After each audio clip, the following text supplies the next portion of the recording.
Hello my friends, I'm Rich Larson and I'm the IRC Tire Guy. Today we've got a small bore bike for you guys. We'll be testing the 2023 Beta 200 RR. Now, testing a small bore bike has been highly requested and constantly mentioned every time I test a different machine.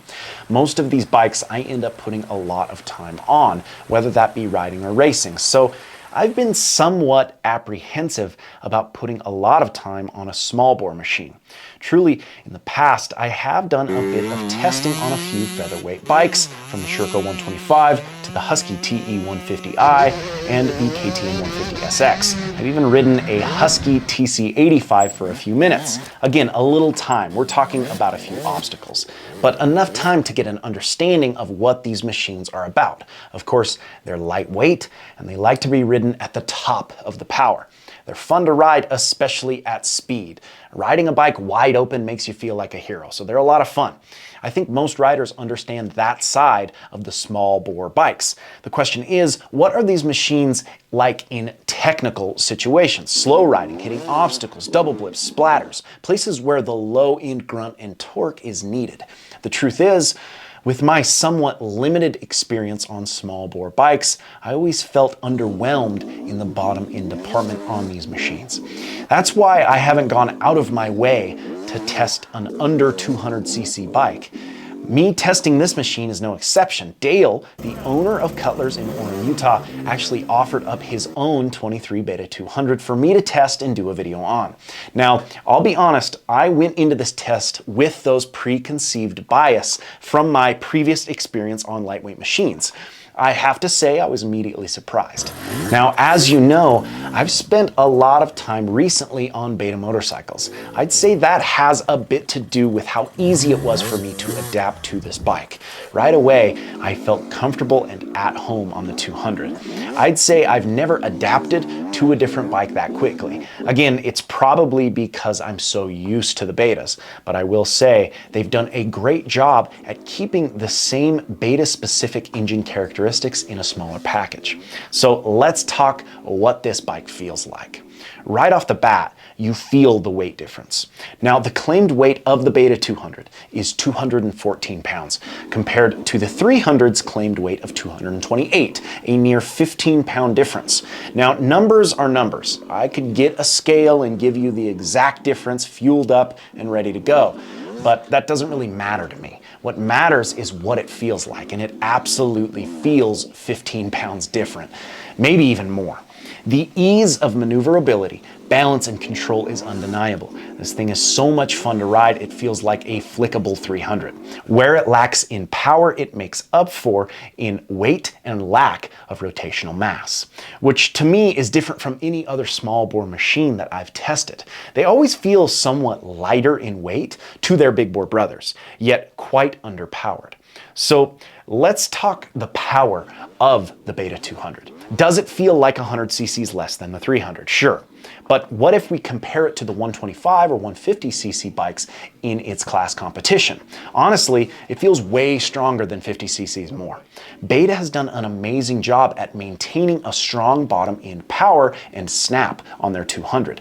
Does it grunt and lug as good as a 300? Of course not, but it makes up for it in the flickable, fun to ride feel. Often on the other lightweight bikes, I find an absence of that tractable lug zone. Most of the time on the small bore bikes, after you find that minimal lugging zone in the power curve, they don't have the ability to pull you out of the bottom end and get back up into the power without needing the use of the clutch. They fall on their face and sometimes stall. Of the featherweight bikes I've ridden, the Beta 200 does it better than any of its competitors. I'm actually interested in doing a full small bore bike shootout in the future, and actually put some time on the other competition, the KTM, the Sherco, maybe even a TM 144.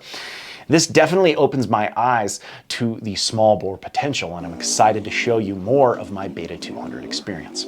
Now let's talk a bit on suspension and handling. Of course, I mentioned the lightweight flickable feel, but we have to mention some specifics about this machine. Again, this is Dale's Beta 200. Dale is a vet rider who is about 5'7" and 180 pounds. Beta actually makes a specific kit for shorter off-road riders called the Lowboy.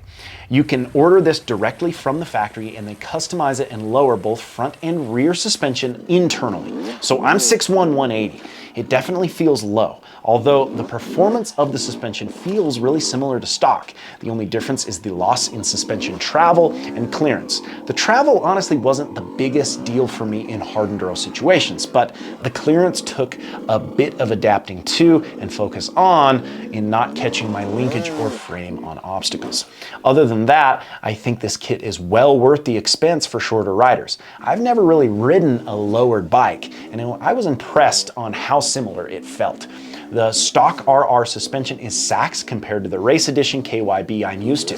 It's definitely softer, but not a deal breaker for technical hard enduro. It stays in the stroke and soaks up bumps nicely. I don't want to go too in depth on it because it does have the Lowboy kit, but I can see the regular RR suspension would work fine. To me, it's similar to the open cartridge feel of the WP stuff. The RR also comes with oil injection, meaning you don't have to mix your gas. It does it for you. To me, the jetting on this one seemed solid. There was one area in the power I could occasionally find a dead spot. When I went from lugging to up into the power to get the snap up over an obstacle. Listen here.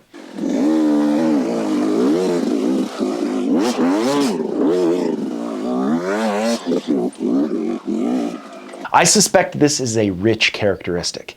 As I chop the throttle in between the first and second blip, then increase the load for the second blip.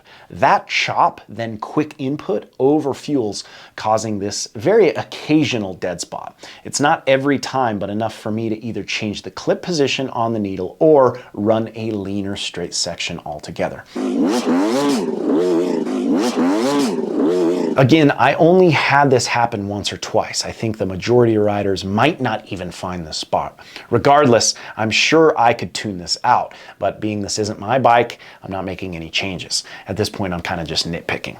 At the end of the day, the question and realization to me is, do the majority of riders need 300 cc's? Of course, there are advantages to the extra power of the 300, but I'll be honest, I think the lap times in any technical riding are going to be really, really close. I'm thinking I need to do a 300 versus 200 lap time shootout. Maybe I can make that happen in the future.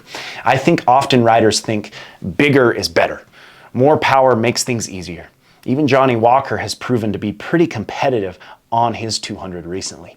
The truth is, I think it's closer to 90% rider, 10% bike on these modern machines. That being said, these 200s are quite a bit cheaper and arguably more fun to ride. In fact, in honor of this 200 test, Cutler said they would give anyone $500 off of a 200.